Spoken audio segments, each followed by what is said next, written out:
세상에 방황하다가 우리 찬양들을 쓰며 감시하도록 하겠습니다.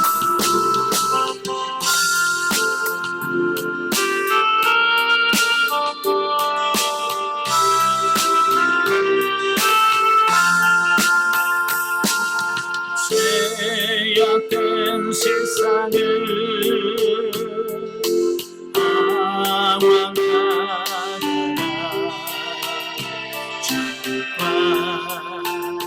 지었고 나는 몰랐네. 어디 때로 영들을 험한 세상이 왜 그리 어려운지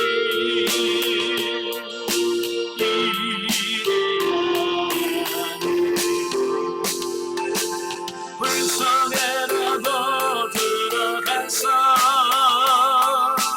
불 속에라도 들어가서 세상에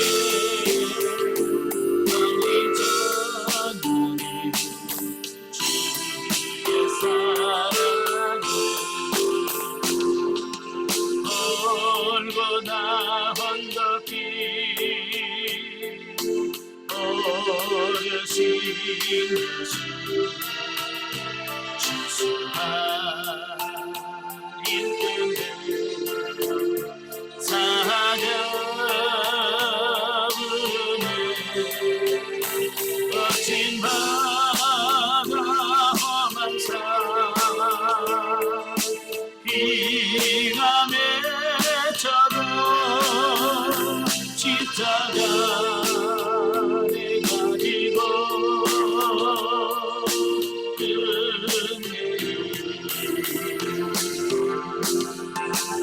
불 속에라도 들어가서 불 속에라도 들어가서 세상에 멀리 전하는 주의 사랑이. 아멘. 기도하겠습니다. 은혜로우신 아버지, 은혜와 사랑을 진심으로 감사합니다. 오늘도 우리를 사랑하셔서 귀한 시간을 허락해 주시고 하나님의 말씀을 상고하면서 영성훈련할 수 있도록 은혜 주시니 감사합니다.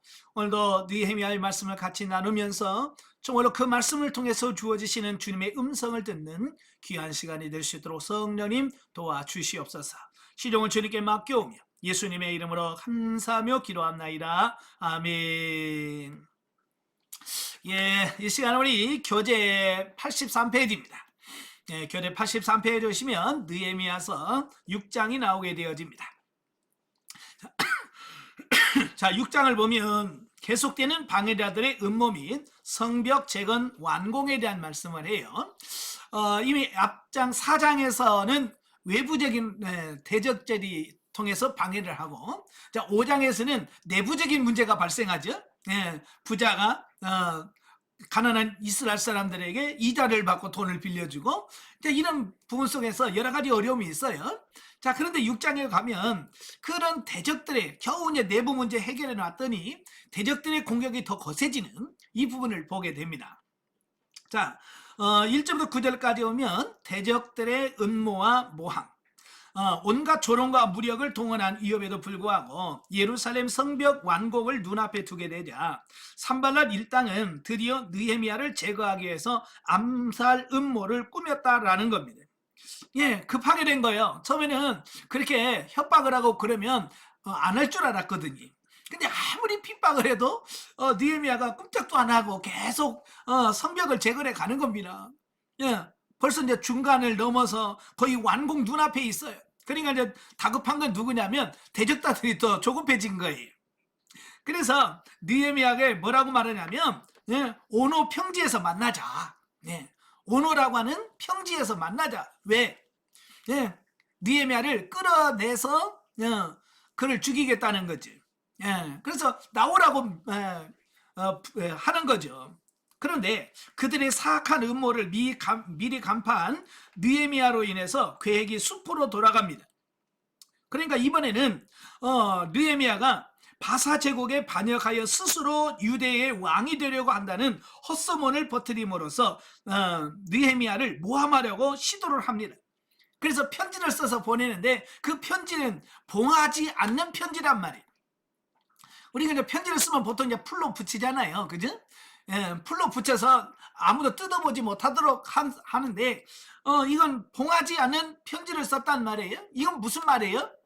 아무나 읽어봐라는 거죠. 예, 이건, 예, 읽어보고, 이제 그걸 가지고, 다른 사람들에게 소문을 퍼뜨리기 위한 하나의 이제 그런 작전을 핀 거예요.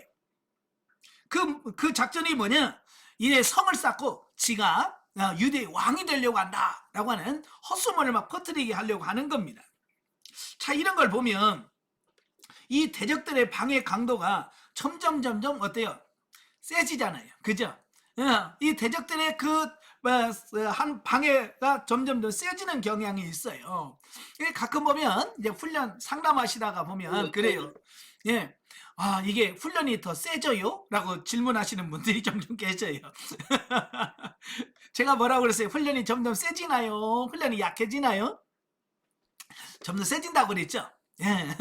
우리가 성장을 하면 그 성장하는 것만큼 이 훈련이나 이런 강도들이 점점 세지는 거예요. 왜냐하면 내가 그만큼 성장했기 때문에 그런 거예요. 그러니까 훈련의 강도가 세진다라고 하는 말은 감사할, 내가 그만큼 성장했구나, 내가 그만큼 강해졌구나 라고 하는 어떤 의미가 그 안에 담겨져 있기 때문에 그런 거예요.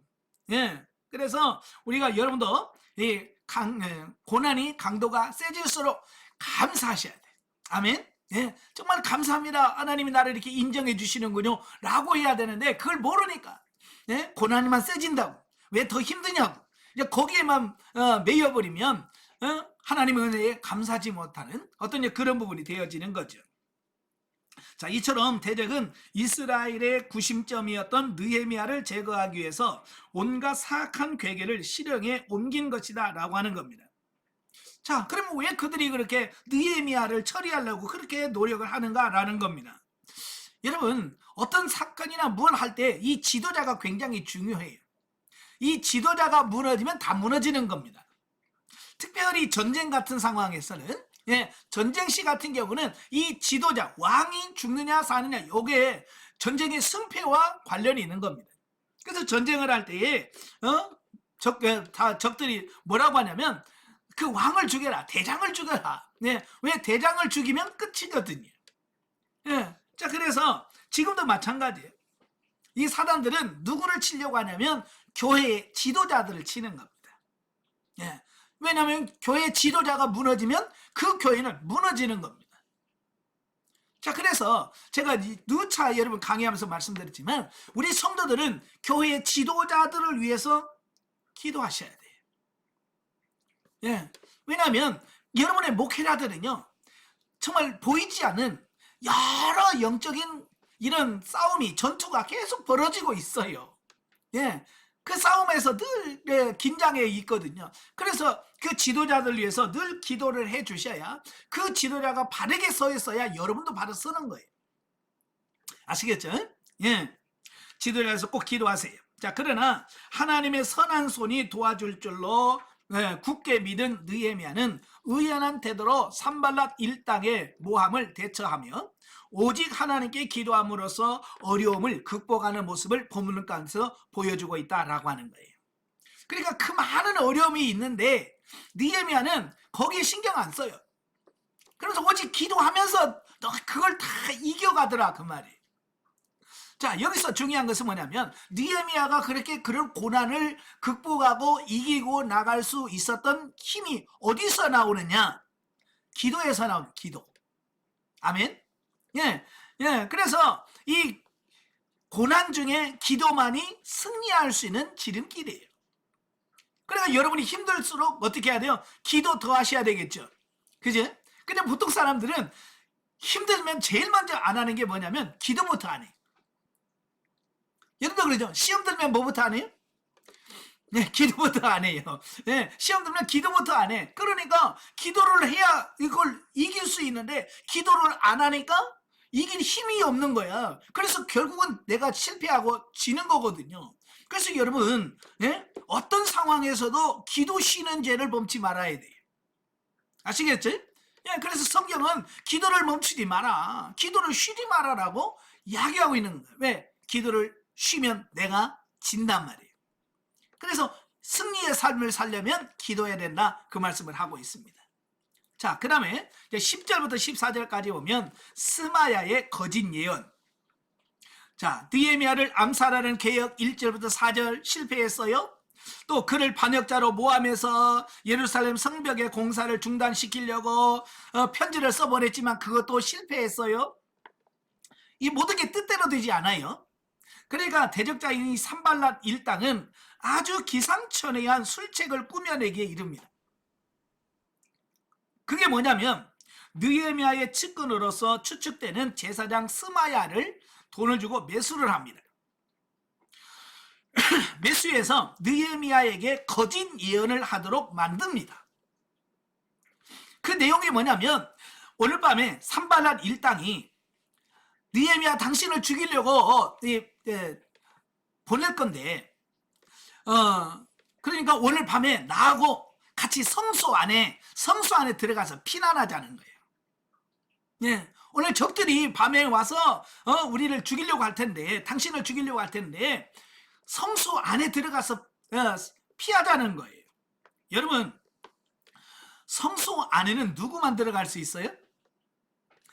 제사장만 들어갈 수 있잖아요. 그러니까 이 스마야는 제사장이니까, 신분이 제사장이니까 들어가도 돼요. 그죠? 그러나 이 느헤미야는 제사장 출신이 아니에요. 그러니까 이 성소에는 들어갈 수 있는 신분이 아닌 거예요. 근데 들어가자는 거예요. 왜?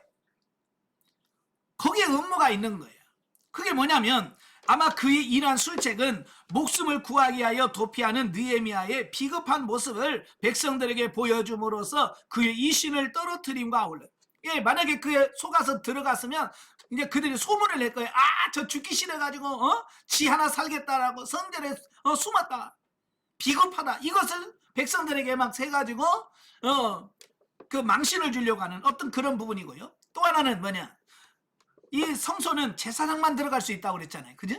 그러니까 제사장이 아니므로 성소에 들어갈 수 없었던 느헤미야를 성소에 들어가게 함으로써 성전을 모독하고 율법을 범했다는 그 누명을 씌우려고 했던 시도라는 거예요.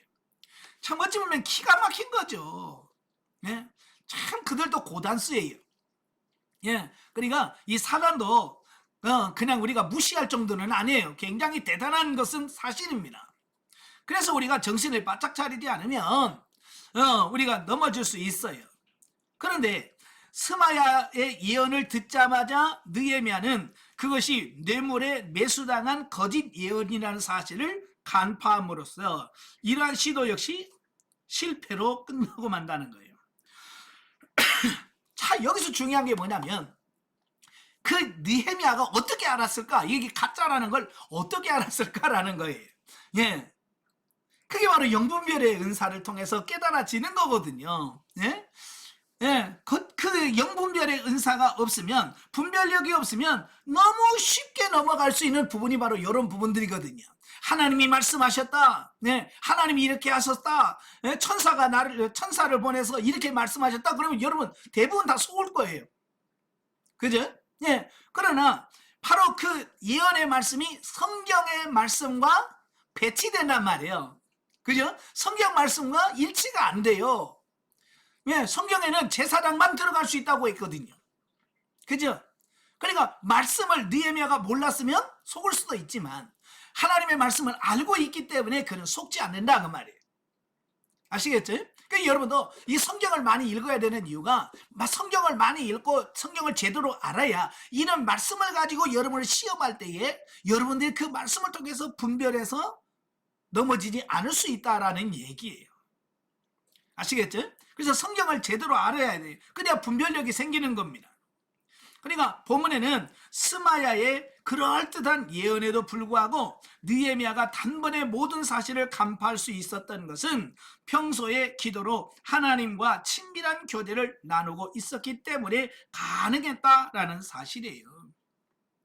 그러니까 영적 분별력은 어디서 나오냐? 평소 기도하는 데서 나오는 거예요. 평소 기도에서 나오는 거예요. 예, 그러니까 여러분도 좀 기도하시길 바래요. 아시겠죠? 예. 자, 15절부터 19절까지 보면 예루살렘 성벽의 완성과 완공과 계속된 업무, 본문은 온갖 어려움을 극복하고 마침내 예루살렘 성벽이 완공되었음을 보여주고, 바벨론 군대에 의하여 너무나 철저하게 파괴되어 도무지 복구할 수 없을 것으로 여겨지던 예루살렘의 성벽은 느헤미야의 탁월하고도 헌신적인 지도력에 힘입어서 불과 52일이라고 하는 짧은 공사 기간 안에 재건되었다라는 겁니다. 예, 여러분, 예루살렘 성벽이 작은 성벽은 아니에요. 그렇다고 해서 뭐 바벨론 성 같은 이런 엄청난 큰 규모도 아니에요. 근데도 이 짧은 52일이라고 하는 기간에 완공이 됐다라고 하는 것은 대단한 거죠. 예. 따라서 이러한 결과는 대적들과 이방인들에게 두려움을 불러일으켰는데, 악조건 속에서도 그처럼 신속하게 공사가 진척될 수 있었던 것은 궁극적으로 하나님께서 친히 역사해 주셨기 때문이다 라고 하는 겁니다. 아멘. 예. 그러니까 여기서 중요한 게 뭐냐면, 하나님은 우리가 하려고 노력했을 때 하나님이 도우시는 겁니다. 아멘. 예. 여러분도 마찬가지. 우리는 아무것도 안 하고 그냥 하나님이 해주세요 그러면 하나님은 안 해주셔. 도와줄 수가 없어. 하나님은 우리가 하려고 하는 그 의지를 가지고 할 때에 하나님은 도와주신단 말이에요. 그러니까 하나님은 인격적인 하나님이라고 그랬잖아요. 예. 하나님은 인격적인 하나님이에요. 우리가 안 하는데 하나님은 강제로 할 수 없는 겁니다. 예를 들어서 여러분이 기도를 안 해. 하나님께서 여러분에게 기도해라 감동을 줘도 여러분이 기도를 안 해. 그런다고 해서 하나님께서 여러분을 막 강제로 봉 띠미고 교회에 가서 앉혀놓고 입을 열어서 막 소리를 내서 기도하게 하실까요? 안 합니다. 그렇게 안 하셔요. 인격적인 하나님이시기 때문에 하나님은 기도하라는 하나님의 마음, 말씀만 주시는 겁니다. 그러면 그걸 가지고 우리는 어떻게 해야 돼요? 예? 내 영의 의지를 발동해서 기도의 자리로 가서 순종하는 마음으로 기도할 때 하나님께서 역사하시고 성령께서 역사하시는 거예요. 아시겠죠? 예. 그래서 여러분의 여러분의 영이 성장하면 성장할수록 이 영의 의지를 발동해야 돼. 그래서 제가 이제 성장해서 생명 단계 지나고 신분 단계 들어가게 되면 제가 그럽니다. 의지를 들여라. 의지를 들여서 순종해야만 이게 된다. 그래 종종 보면 성장해서 그 신분 단계에 왔는데도 불구하고 하려고 하는 의지를 들이지 않는 사람들이 있거든요. 예. 이 의지를 안 들이면 살 수가 없어요. 그래서 여러분 이제 성장할수록 이제 의지를 들여서 순종하려고 하십시오. 아시겠죠? 자, 한편 예루살렘 성벽이 완공된 후에 산발랏 일당의 직접적인 위협은 사라졌지만 주동자 가운데 한 명이었던 도비야와 여전히 내통하는 유대의 지도층 인사들로 인해서 위기가 완전히 제거되지는 못했다. 아마 도비야와 혈연 관계를 맺거나 서로 협력하기로 동맹을 맺은 일부 지도층 인사들은 느헤미야의 동태를 그에게 낱낱이 보고해 줌과 동시에 도비야를 미화시키는 말을 느헤미야가 했던 것이다 라고 하는 겁니다. 참 이것을 영적으로 보면 마치 도비야가 얼마나 이스라엘에게 해를 끼치는 존재인지를 그들은 잘 모르는 거예요. 왜? 혈연관계라는 사실 그것 때문에 그가 얼마나 나쁜지 얼마나 악한 존재인지를 분간을 못하는 겁니다. 그래서 그들은 하나님의 백성이라고 말하면서 그 하나님의 나라에 손해보는 일만 계속하는 겁니다. 그래서 느헤미야의 어떤 모든 모든 삶의 행동들을 다 적들에게, 대적들에게 다 알려주는 겁니다. 또 뿐만 아니라 도비아한테 느헤미야서 도비아가 착한 사람이다, 좋은 사람이다, 뭐 이런 말들을 자꾸 해가지고 느헤미야의 말을 이렇게 한단 말이에요. 자, 오늘날도 마찬가지예요. 여러분, 우리가 영과 육이 있잖아요. 그 육신이 얼마나 영적인 삶을 살아가는데 해악을 끼치는지에 대한 부분을 대부분의 성도들이 몰라요. 여러분들은 아시죠? 육이 얼마나 악한 존재인지. 그래서 사도 바울은 그 로마서 7장에 보면 그 영과 육의 굉장히 갈등을 하죠. 그래서 내가 원하는 바 선은 행치 아니하고 내가 원치 않은 바 악은 행하노도다 라고 하면서 오호라 나는 공고한 사람이로다, 누가 이 사망의 몸에서 나를 건져내랴 탄식하면서 이 육신이 얼마나 악한 존재인지, 육신을 쳐서 복종시켜야 되는 존재라는 사실을 바울은 깨달은 겁니다. 그래서 로마서 8장에 가면 육신은 하나님과 원수가 되나니, 하나님과 원수가 된다고 그러고 이 육신은 하나님을 기쁘시게 할 수 없다라고 분명히 말씀하는 겁니다. 그런 경험과 체험을 통해서 확실히 알았어요.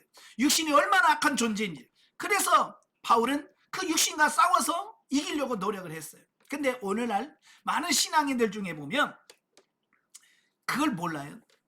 저도 영성을 만나기 전까지는 이 육신이 하나님과 원수된다는 거요, 그게 무슨 의미인지 몰랐어요. 로마서를 읽으면서도, 수없이 읽으면서도요, 그 육신이 하나님과 원수된다는 게 무슨 의미인지를 몰랐어요. 그냥 나도 그냥 쓸만한 사람, 이 육신이 그저 쓸만한 사람, 괜찮은 사람이라고 나 자신을 미화시키고요, 좋은 사람이라고 취급했어요. 그런데 그게 착각인 거예요. 영성훈련 하다 보니까 얘가요, 고집을 피우면요 정말 너무 힘들다는 거 알게 돼. 하나님의 말씀, 내가 영중심의 삶을 살아갈 때에 얘가 가장 큰 문제라는 것을 깨닫고 나니까, 이게 쟤가 죽어야 되는구나, 얘는 파쇄돼야 되는구나 라고는 사실이 느껴지고 깨달아지면서 정말 하나님 앞에 부르짖어 기도할 수밖에 없었어요. 여러분도 마찬가지, 여러분의 육이 하나님과 얼마나 원수된다는 사실을 아셔야 돼. 아멘. 한편 예루살렘 성벽이 이와 같이 예루살렘 성벽이 완공된 후에도 느헤미야의 적대 세력은 계속 잔존하여 느헤미야를 위협했는데, 이는 예루살렘 성벽 재건이 얼마나 힘겹게 이루어졌는지를 실감하게 한다. 동시에 선민 공동체가 성벽 재건이라고는 외적인 형태만 갖추었다고 이룩되는 것이 아니라 그 공동체를 지키기 위해서 부단히 방비하고 노력할 때에 비로소 그 공동체가 실제적으로 이 땅 위에 설 수 있는 것임을 보여준다. 여기서 아무리 성벽을 아름답게 졌고 튼튼하게 졌다 할지라도 문제는 그걸 지킬 수 있는 힘이 없다면 어떻게 되겠어요? 다시 대적에 의해서 무너지겠죠. 그죠? 자, 여러분도 마찬가지예요. 여러분이 영성훈련을 통해서 열심히 신령한 집으로, 성전으로 여러분이 다 건축했다 할지라도 이 성벽이 무너진다든지, 여러분이 영적으로 더 성장하고 성숙하지 않는다면 그 지어졌던 이 성전이 한순간에 무너질 거라는 것을 말씀해 주고 있는 거예요.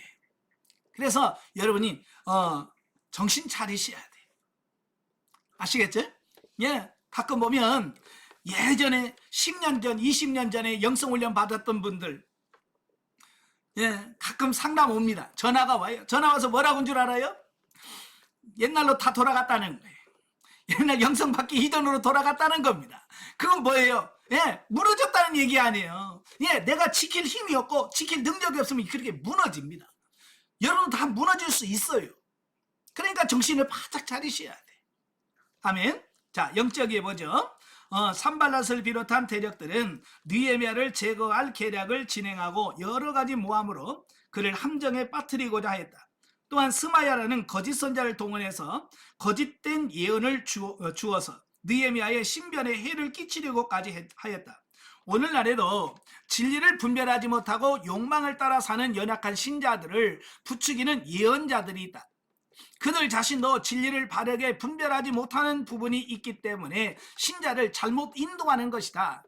참 가끔 보면 그런 잘못된 예언자들, 그죠? 그래서 성도들을 잘못된 길로 인도하는 사람들이 너무 많아요. 우리 주변에 있습니다. 그래서 여러분들이 정신을 바짝 차려야 돼요. 아시겠죠? 그래야 여러분이 유혹에 넘어지지 않을 수 있습니다. 자, 우리의 주변에 하나님의 뜻인 것 같지만 육신을 따라 믿음 생활을 하도록 부추기는 일들이 비일비재하다. 성령의 인도하심을 따라 살고자 하지만 자신도 모르게 육의 욕심에 따르게 된다. 우리 안에 욕망이 가득하면 내리는 욕망을 부추기는 세상과 유혹에 흡수되기 마련이고, 진리를 분별하지 못하기 때문에 성령을 따른다는 미명 아래 육적 소욕을 따르는 것이다. 따라서 진리를 따라 행하는데 장애물이 되는 육적 소욕은 모두 십자가를 통과해야 된다. 그래서 갈라디아서 뭐라고 그래? 정과 욕심을 십자가에다 어떻게 해야 된다고 그래서 못 박았느니라. 처리하셔야 돼. 여러분 안에 욕심이라든 이게 생기면 바로 그 부분을 십자가에서 처리시켜달라고 하나님께 기도하는 여러분들 되셔야 돼요. 아멘. 예. 자, 7장으로 가지요. 86페이지 7장. 7장은요, 성의 관리 책임자 선정 및 인구 재정착 계획에 대한 말씀이에요. 1절부터 4절에 보면 예루살렘 성의 방비 책임자 임명입니다. 자, 끊임없는 대적들의 방해에도 불구하고 예루살렘 성벽은 완공되었어. 자, 그러나 느헤미야의 대적들에 의하여 경계심을 결코 늦추지 않았다. 즉 그는 행정제도를 정비하고 성의 효과적인 파수 방법을 교육함으로써 대적들의 공격에 대비했던 것이다 라고 하는 겁니다. 그리고 아까도 설명드렸지만 성벽을 다 지었어도 그걸 그걸 지켜내지 않으면 지금까지의 수고가 헛수고가 돼요. 다시 무너지게 돼 있단 말이에요. 그러니까 어떻게 잘 지켜야 돼. 잘 지켜야 되는 거예요. 자, 실제 앞장의 후반부에서 살펴본 바와 같이 도비아와 내통하는 지도자 인사들이 존재했고요. 또한 그들이 도비아를 미화시키는 말을 함으로써 느헤미야의 경계심을 늦추려는 시도가 있었다. 따라서 느헤미야는 더욱 빈틈없는 대처의 필요성을 절감했을 것이다. 이처럼 느헤미야가 성벽 재건만으로 만족하지 않고 후속 조치를 취한 것은 선민으로 부름을 받은 이스라엘의 순결함을 대적들로부터 보호하려고 하는 신본주의적 사고와 민족외의 발로였다라는 겁니다. 자, 그러니까 사실 느헤미야는요, 그 이스라엘의 총독으로 와서 그냥 대충 살다가 자기 몫이나 챙기고 그러고 편하게 살 수 있습니다. 아니 그냥 아예 총독으로도 안 오고 그 페르시아의 왕의 아닥사스 왕의 술 맡은 관원으로서 그는 얼마든지 편하게 살 수 있어요. 그죠? 그러나 그는 그 모든 것을 내려놓고 하나님의 나라라고 하는, 하나님의 나라 회복이라고 하는 이 하나님의 목적을 가지고 그는 힘든 길, 고난의 길을 자처했다 그 말이에요. 그건 다른 거 아니야. 육신적인 뭘 챙기려고 하는 게 아니라 그는 하나님의 나라, 하나님 나라의 회복을 위하여 헌신했다라는 거예요. 이런 걸 보면 오늘 저와 여러분들도 우리의 삶이 이 땅에 살면서 땅의 것을 막 구하면서 땅의 것 찾으면서 이 땅에서 어떻게 하면 잘 먹고 잘 살까라고 하는 어떤 그런 부분에 매이지 말고 우리가 좀 영적인 부분에 하나님 나라 회복하는 데다가 우리의 삶을 좀 투자할 필요가 있지 않을까라는 겁니다. 아시겠죠? 제대로 좀 멋있게 살아보자고요. 겨우 소원이 아파트 40평 뭐 이런 것 때문에 안 되잖아요. 그죠? 소원이 이 땅에서 아프지 않고 내가 100살까지 사는 것, 겨우 그런 데다가 목적을 두고 인생을 살면 비참한 거잖아요. 그죠? 비록 짧게 살아도 멋있게 하나님의 나라를 위해서 헌신하다가 내가 멋있게 주님 앞에 가는 어떤 이런 멋있는 사명을 좀 받으시길 바래요. 아시겠죠? 5절부터 73절까지 보면 제1차 귀한 자들의 숫자 재확인에 대한 말씀이에요. 자, 본문에서는 이미 에스라 2장 1절부터 70절에 소개된 바 있는 1차 귀한 자들의 가문별 혹은 지역별 인원수가 다시 한번 언급되고 있는데요. 자, 느헤미야가 1차 귀환자들의 숫자를 재확인하게 된 이유는 뭐냐? 예루살렘 성벽이 완공되었음에도 불구하고 그 안에 거주하는 백성들의 숫자가 너무 적었기 때문이라는 겁니다. 따라서 성전과 성벽이 재건된 예루살렘을 민족 공동체의 구심점으로 삼고 구속의 역사를 이끌어 나가기 위해서는 예루살렘의 대적들의 공격에 충분히 이길 수 있을 만큼의 거주자가 필요했다라는 겁니다. 그죠? 성을 지키려면 어느 일정한 숫자가 있어야 돼요. 그죠? 일정한 인원들이 살아야 그들이 그 성을 파수꾼을 세우고 그것도 교대로 돌아가면서 그 성을 지키면서 그 편안한 삶을 살 수 있잖아요. 그러니까 일정한 사람이 있어야 되는데 성을 짓고 나니까 성 안에 사는 사람이 너무나도 부족한 거예요. 턱없이 부족한 거예요. 그러니 이제 제 기능을 발휘할 수가 없는 거예요. 사람이 너무 없어서. 그래서 느헤미야는 유대 각 지방에 흩어져 살고 있는 귀한 자들을 예루살렘 성 안으로 이주시키기 위해서 이미 과거에 완료 작성된 1차 귀한 자들의 인원수를 다시 한번 확인한 것이다 라고 하는 겁니다. 그러니까 지금 2차와 3차 귀한 자들은 거의 지금 예루살렘을 주변에 머물러 있어요. 그러니까 그들은 뭐 굳이 그렇게 파악할 필요가 없어요. 근데 1차 귀환자들이 문제인 거예요. 1차 귀환자들은요 이미 자기 조상들이 받은 땅으로 다 흩어져서 성 밖에서 산단 말이에요. 예, 성 밖에 숫자도 많지만 성 밖에서 이미 자기 조상의 기업에 따라서 살아가고 있는 겁니다.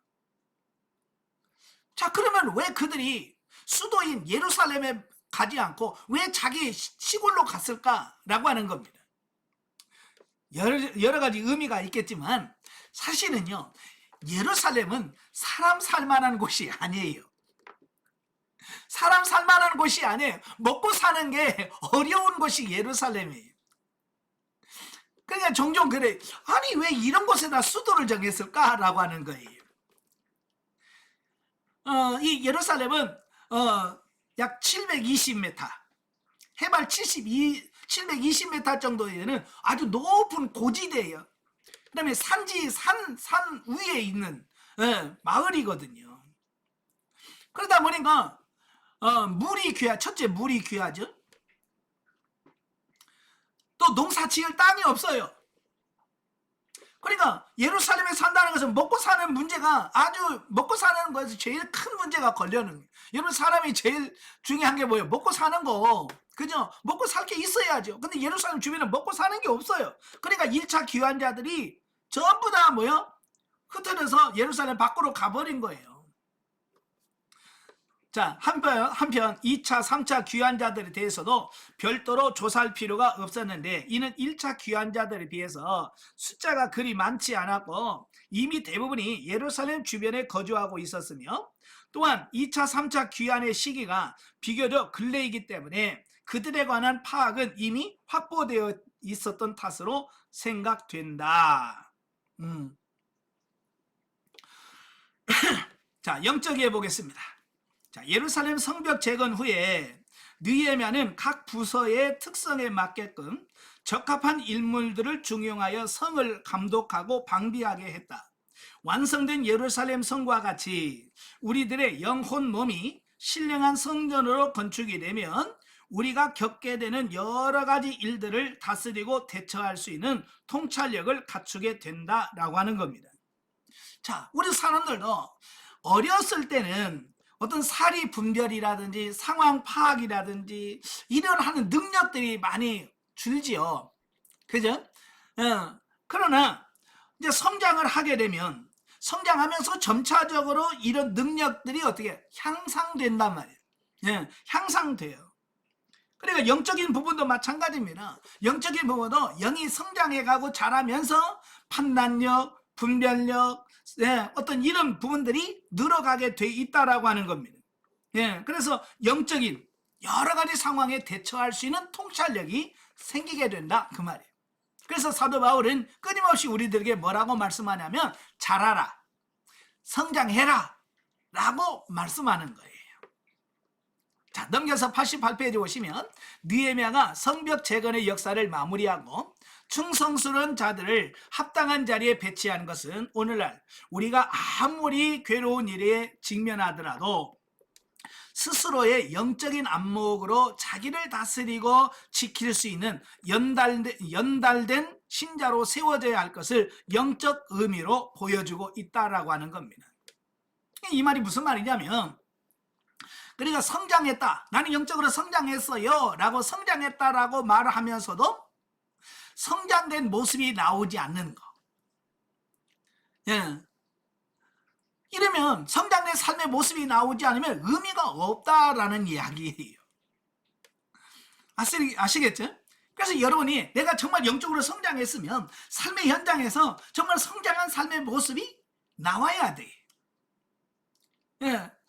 내 기둥 그 부분, 또 대인관계, 물질관계, 모든 부분에서 성장한 사람으로서의 모습이 자연스럽게 나와서 그걸 누릴 수 있는 단계가 되어야 진짜 성장한 사람이다 라고 말씀할 수 있는 거예요.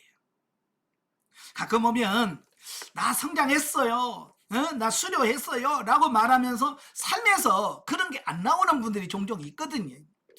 참 그 심각한 문제예요.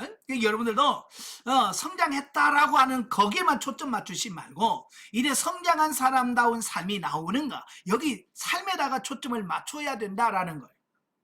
아시겠죠? 예. 성도의 심령 성전이 세워지고 난 후에는 하나님의 거룩한 성전으로서의 삶을 살도록 지속적으로 자기를 지켜나가야 한다. 아멘. 자, 이게 중요합니다. 지켜내지 않으면 의미가 없어요. 자, 제 8장으로 갑니다. 자, 8장으로 가면 에스라의 율법 강독 및 초막절 준수에 관한 내용인데요. 1절부터 12절 에스라 율법 낭독과 백성들의 깨달음. 느헤미야가 주도한 3차 귀환과 예루살렘 성벽의 재건에 관해서 서술하고 있는 본서의 전반부 1장부터 7장까지와는 달리, 자, 본문에서부터는 시작되는 본서의 후반부인 8장부터 13장까지는 느헤미야가 에스라와 더불어 실시한 종교 개혁에 관해서 서술을 하고 있습니다. 예. 자, 여러분, 1차 포로 귀환, 2차 포로 귀환, 3차 포로 귀환, 이 포로 귀환자들이 왜 귀환을 했을까요? 그리고 1차 포로 귀환자들이 성전을 짓고 성벽을 재건한 이유가 뭘까요? 바로 그들은 육신적으로 편안하게 잘 살려고 하는 어떤 육신적인 목적은 아니잖아요.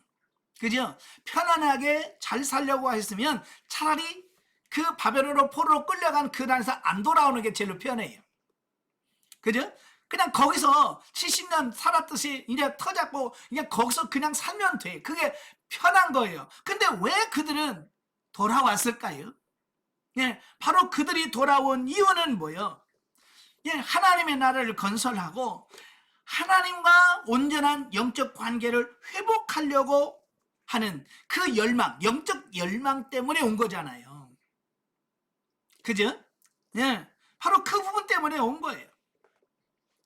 자, 그렇다면 그들이 와서 정말로 하나님과의 바른 관계를 맺고 잘못된 부분들을 처리하는 이런 종교 개혁이 일어났어야 되는데, 이런 성전은 건축하고 성벽은 건축이 됐는데 정작 중요한 하나님과의 관계를 맺는 이 영적인 부분은 아직 미숙한 상태로 남아있더라는 거예요. 자, 그래서 이제 본격적으로 이제 종교 개혁에 들어가는 거예요. 그래서 예루살렘 성벽을 무사히 완공시킨 후에 그와 같은 외부적이고 가시적인 성과에 만족하지 않고 유대사회 내부의 영적인 부흥을 도모하기 위하여 느헤미야는 결심했던 것 같다. 따라서 본문에는 그와 같은 시도의 첫 단계로 유대 백성들 앞에서 율법책의 내용을 낭독함으로써 그들의 마음을 하나님께로 향하게 만든 사건이 된다라는 겁니다. 여러분 종교 개혁이 있어서 가장 중요한 게 뭐냐면 말씀이에요. 예, 종교 개혁을 하려면 그 말씀이 있어야 종교 개혁을 왜 하는지, 또 종교 개혁을 어떻게 해야 되는지에 대한 부분을 이 말씀을 통해서 깨달을 수가 있는 거예요. 그래서 종종 우리가 하나님의 말씀을 뭐로 비유를 드냐면 거울로 비유하고 있잖아요. 그죠? 거울은 뭐 하는 것입니까? 거울은 나를 보는 거잖아요. 내 모습을 보는 거. 거울을 봐야 내 얼굴이 어떻게 생겼는지, 내 모습이 어떤지 거울을 봐야 알 수 있는 거잖아요. 마찬가지로 우리가 영적인 삶을 살기 위해서는 반드시 말씀, 성경이라고 하는 거울을 봐야만 온전하게 알 수 있다라고 하는 사실입니다. 예. 그래서 여러분도 영이 성장하면 성장할수록 점점 말씀을 가까이 하고 말씀 안에 깊이 들어가는 이런 삶이 나와야 돼요. 아시겠죠? 그래서 이제 상담을 하다 보면 이 생명당에 들어가신 분들은 종종 그런 말을 해요. 목사님, 요즘에 이렇게 말씀이 그렇게 좋아요. 말씀 읽으면 너무 좋고요. 말씀이 너무 은혜로워요. 라는 말을 해요. 그게 정상인 거예요. 그게 영적으로 성장한 사람이 해야 될 일이고 정상적으로 그런 현상들이 나와야 돼요. 여러분도 성장할수록 하나님의 말씀을 가까이 하시고요. 성경 말씀을 늘 묵상하시는 여러분 되셔야 돼요.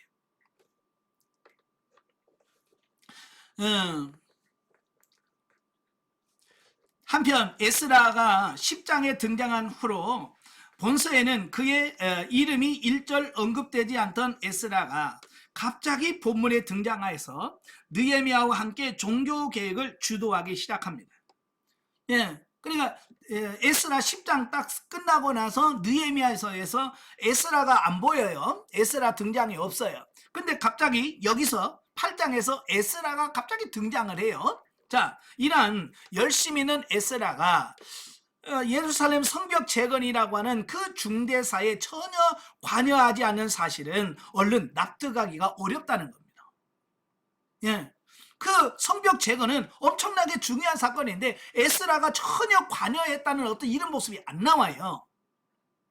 이것은 마치 느헤미야가 아닥사스다 왕의 소환을 받아서 예루살렘으로 잠시 떠나 있었던 기간이 존재한 것처럼 에스라 역시 부득이한 사유로 예루살렘을 떠나 있었기 때문으로 추정된다라고 하는 겁니다.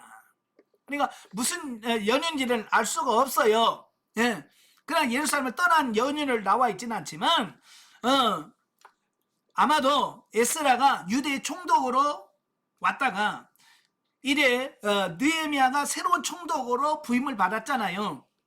그러니까 이임하는 에스라가 잠시 본국으로 돌아가서 행정적인 뭔가를 하고 다시 돌아왔다라고 이렇게 보는 것이 훨씬 옳을 거다라고 하는 거죠. 예.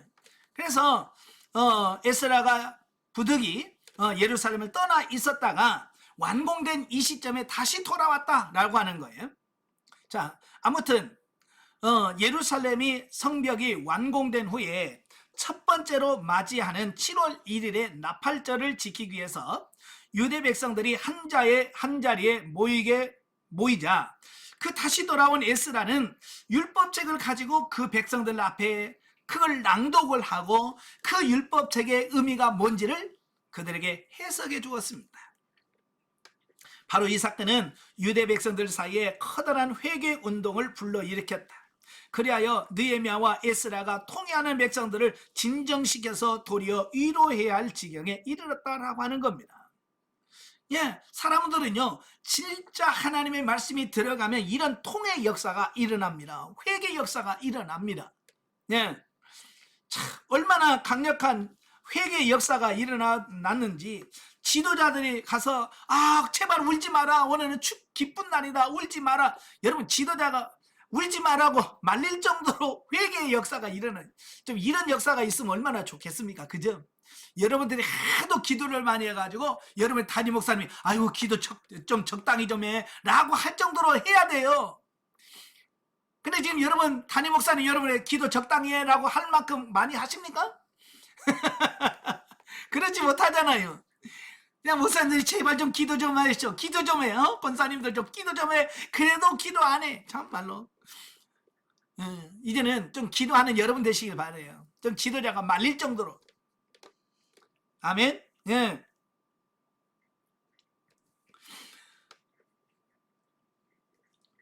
자, 13절부터 18절까지 오면 초막절 준수가 나옵니다.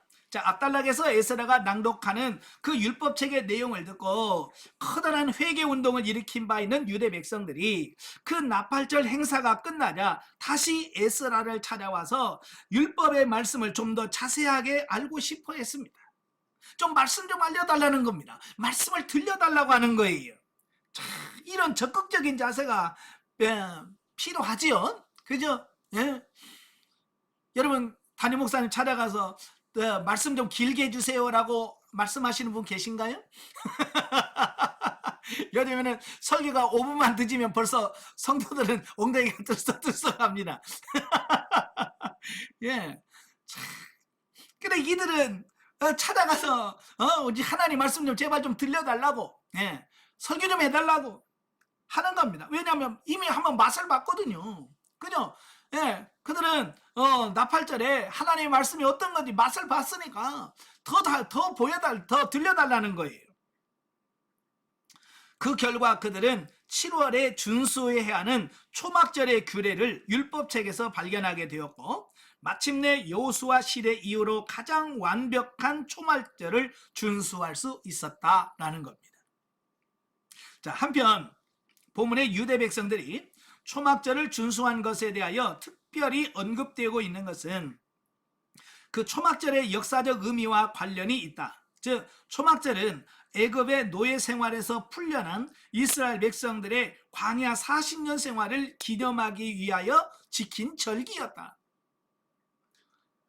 자, 그래서 이제 바벨론 포로 생활에서 풀려난 유대 백성들은 그 초막절을 준수함으로써 70년간에 걸친 포로 생활의 쓰라림과 그 가운데서도 계속 지켜주신 하나님의 은혜를 기억하고 다시는 하나님께 범죄하지 않기로 다짐하면서 지킨 그 절기였다라는 거예요. 그러니까 그들은 출애굽의 의미와 초막절의 의미가, 그때 당시 지금 이스라엘 백성들의 상황과 이게 많이 연결되고 일치하는 그런 느낌을 받은 거예요. 그래서 그들은 초막절을 지키면서 그 하나님의 은혜, 하나님께서 자기들에게 베푸신 그 은혜에 감사하고 그 은혜를 찬송하지 않을 수가 없었다라는 겁니다. 여러분도 그러죠? 성경 읽다가 나의 지금 내 단계와 내 생활과 탁 맞아 떨어질 때 여러분 어떤 생각이 드세요?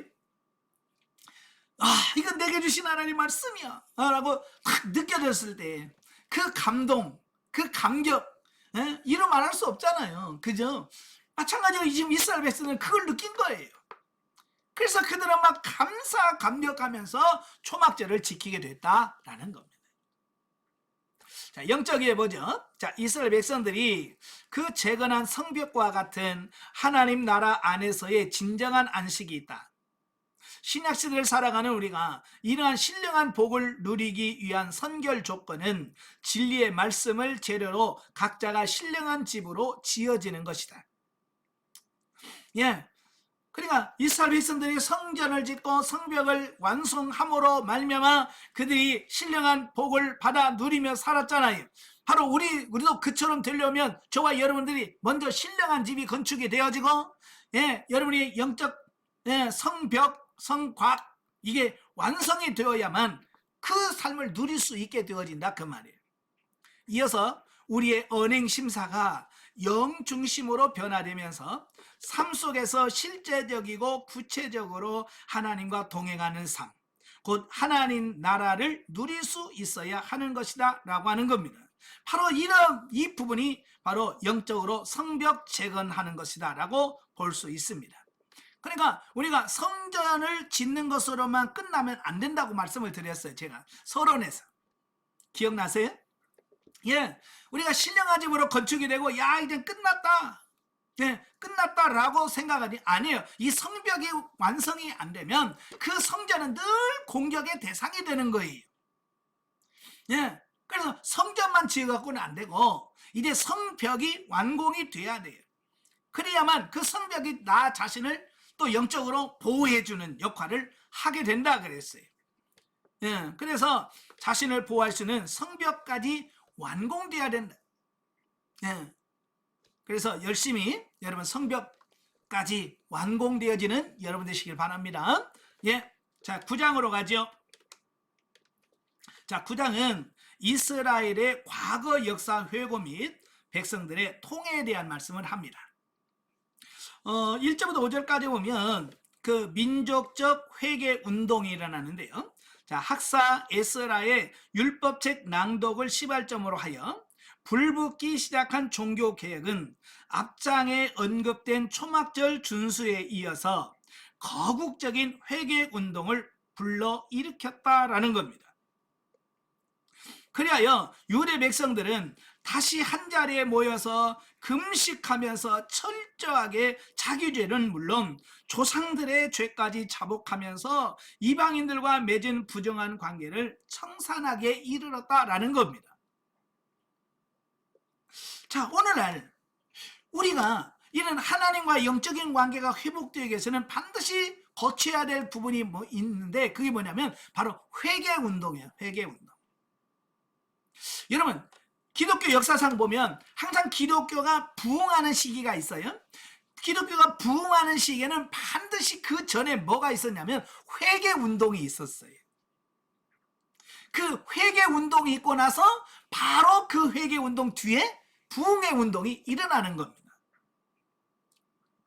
자, 그래서 회개를 먼저 해야만 하나님의 은혜를 받을 수 있다라고 하는 겁니다. 자, 우리나라도 그래요.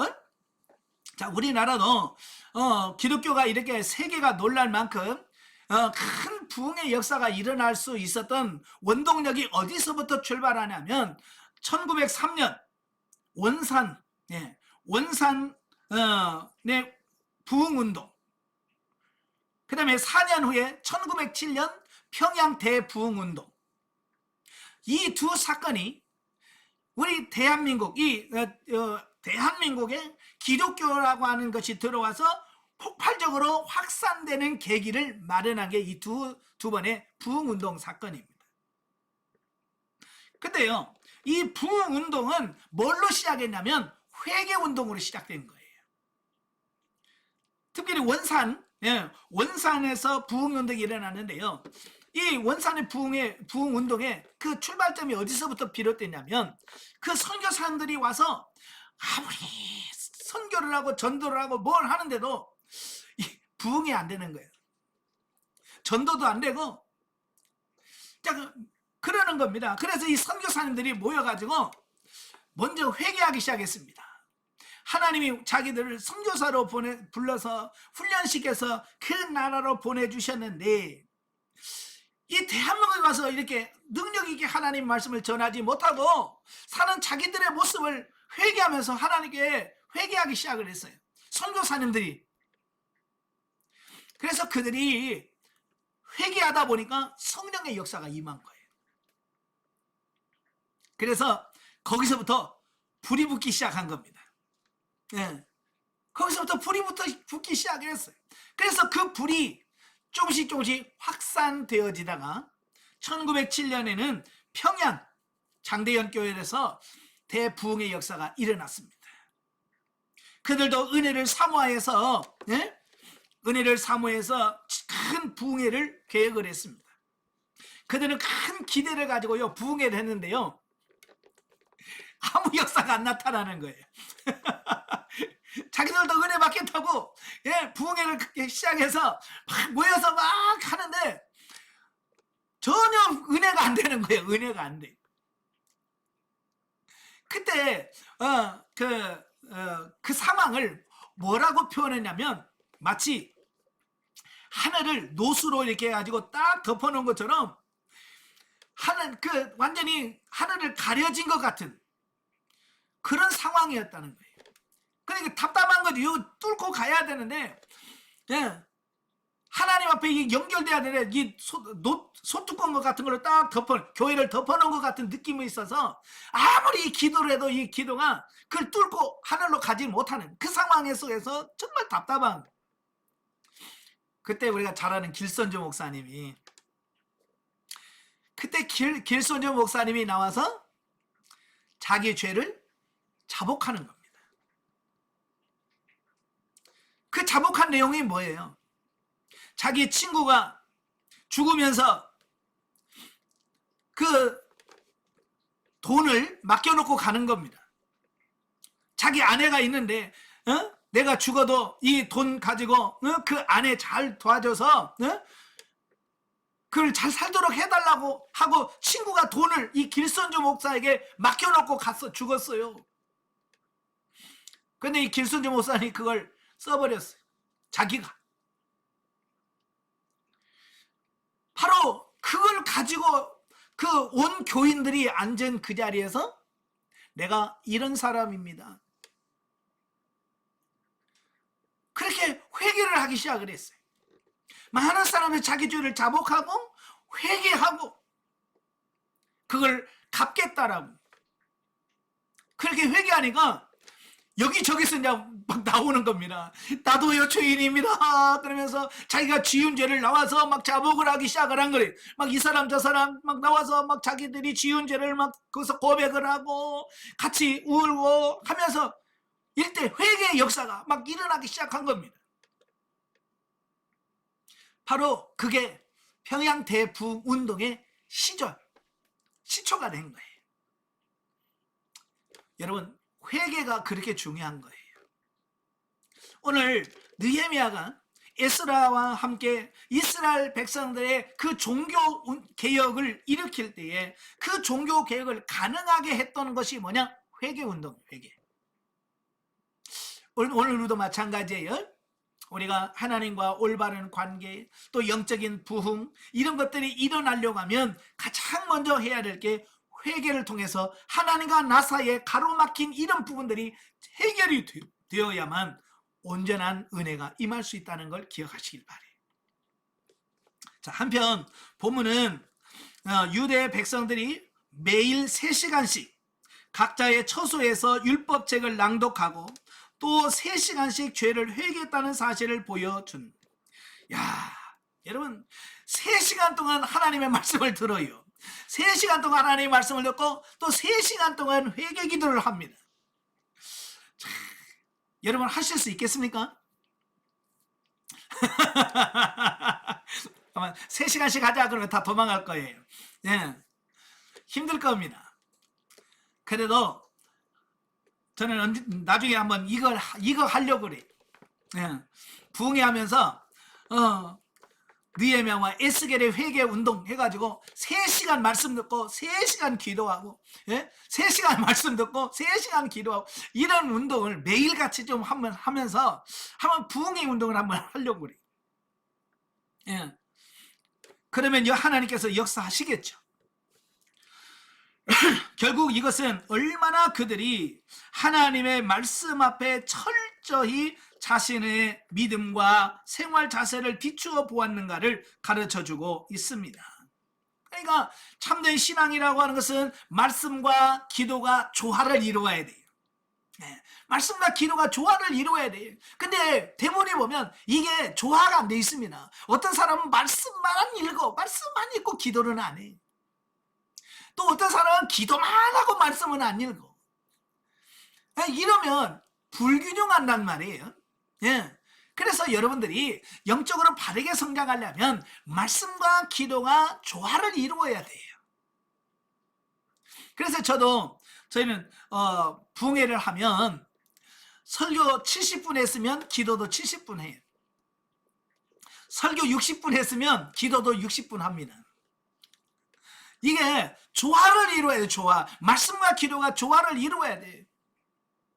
그런데 보통 교회에서 부흥회를 하면 기도에 몇 분 합니까? 설교는 2시간씩 합니다. 그죠?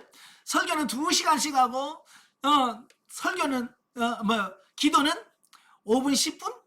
10분 하면 많이 하고 어쩔 때는 너무 늦었으니까 오늘은 그냥 기도 안 하겠습니다. 그러고 끝내버려. 그러니 이게 말씀과 기도가 같이 병행되고 기도를 통해서 말씀이 실제가 되고 막 이래야 되니 그게 안 된단 말이에요. 그러니까 부흥회를 해도 부흥회가 안 되는 경우가 너무 많아요. 물론 개별적으로 하면 되겠죠. 그죠?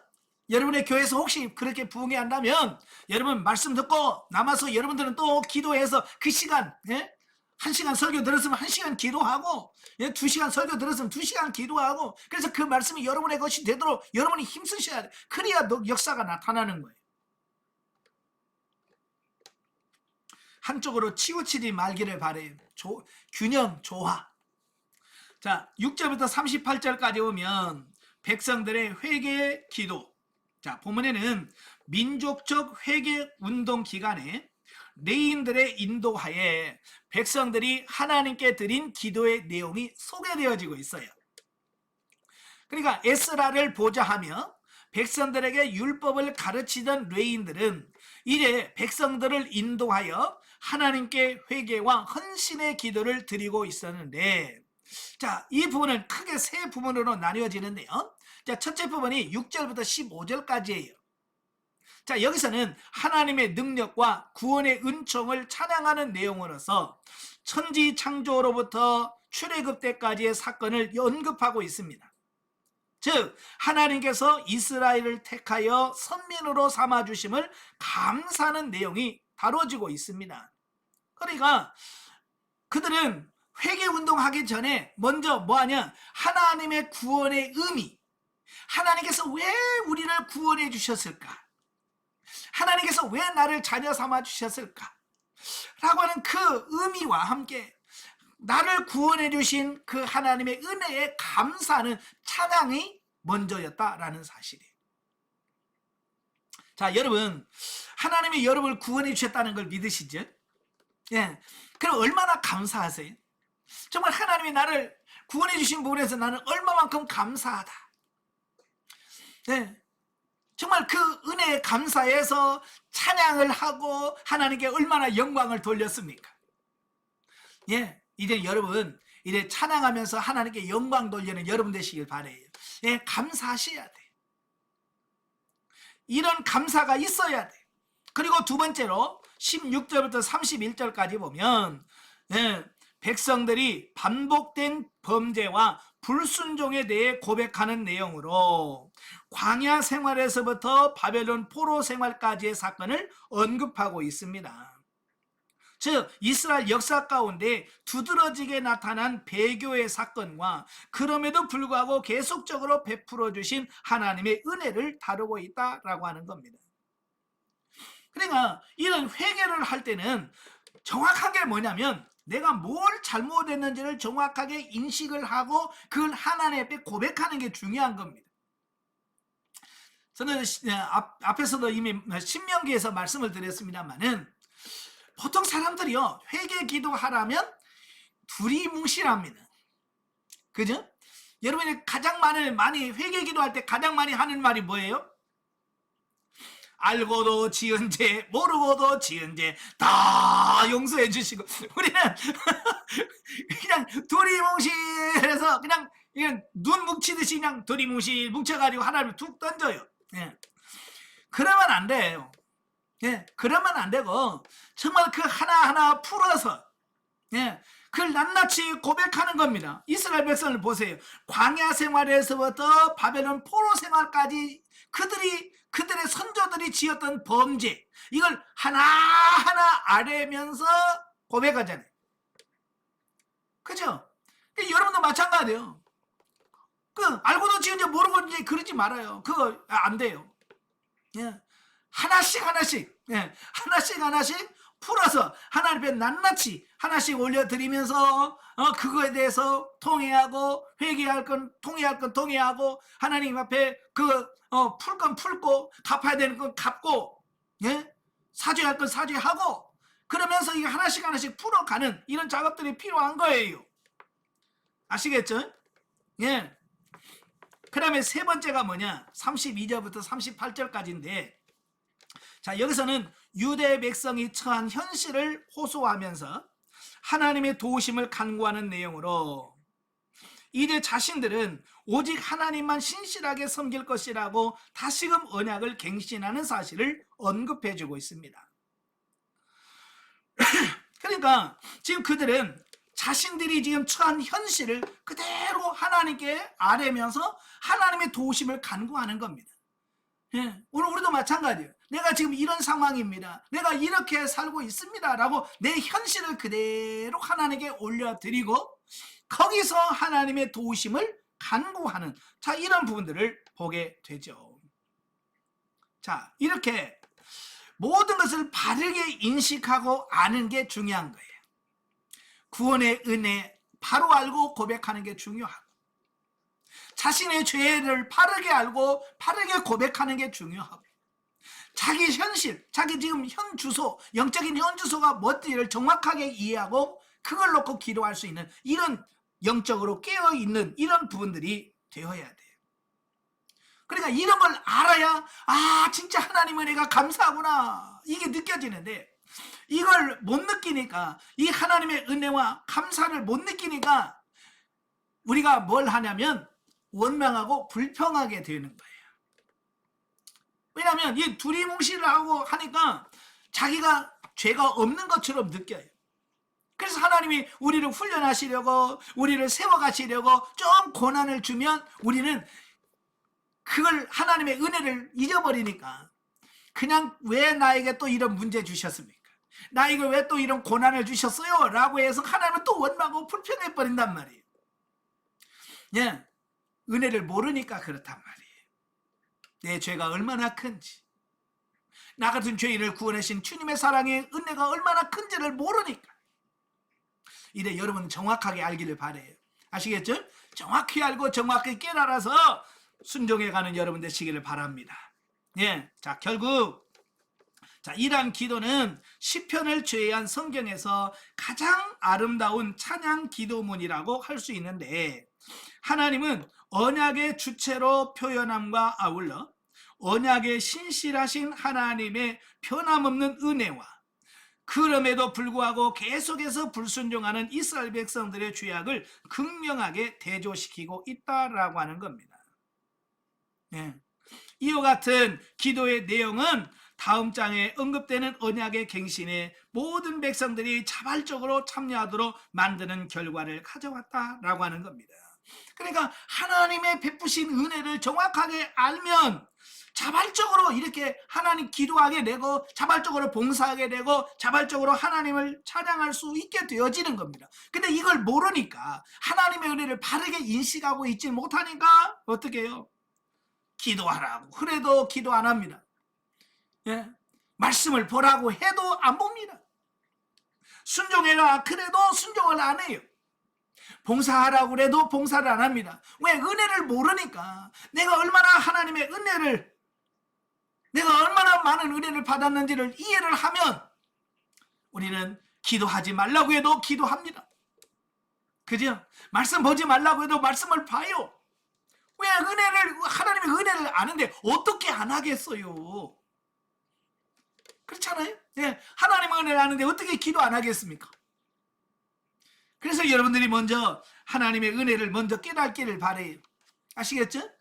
그래서 기도하시면서 하나님의 구원의 은혜가 뭔지 정확하게 먼저 이해하고 깨닫게 해달라고 먼저 기도하시기를 바랍니다. 자, 영적이에 보겠습니다.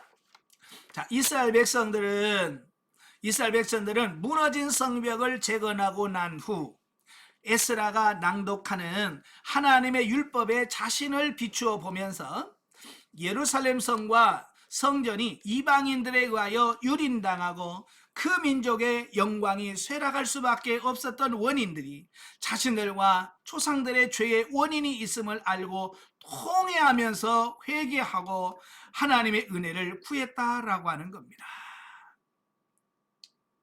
아까 말씀드렸죠. 말씀은 나를 바라볼 수 있는, 나를 비춰볼 수 있는 거울이라고. 네. 그래서 성경을 봐야 자기 자신을 제대로 볼 수 있는 겁니다. 말씀을 봐야 나를 제대로 볼 수 있어요. 그래서 여러분은 늘 성경을 가까이 하고 성경 말씀을 보시길 바래요. 그래서 저는 훈련받는 모든 분들에게 1년에 성경 2독은 해야 된다. 최소 2독은 해야 된다. 예. 그러려고 하면 최소한 하루에 10장씩은 읽어야 돼. 하루에 10장씩만 쭉 꾸준히 읽어가면 1년에 2도가 합니다. 그러니까 꾸준히 꾸준히 말씀을 가까이 하고 성경을 좀 많이 읽으시길 바래요. 아시겠죠?